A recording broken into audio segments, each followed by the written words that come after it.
बेटा मॉनिटर कौन है इस क्लास का? आपको मॉनिटर से सुनना है बेटा? हम कुसुम मलिक मैम ने।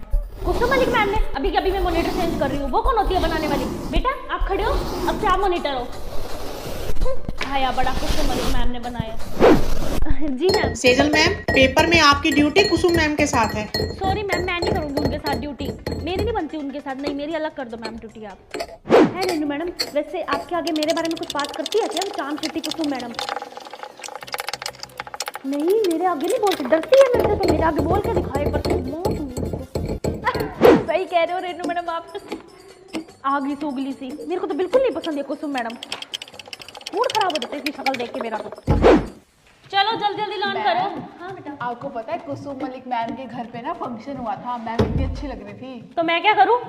मेरी क्लास में ना नाम मत लिया करो उनका, ठीक है? Okay ma'am. जो मर्जी पहने वो मेरे को क्या लेना देना उससे। और कुछ कह रही थी मेरे बारे में? नहीं मैम।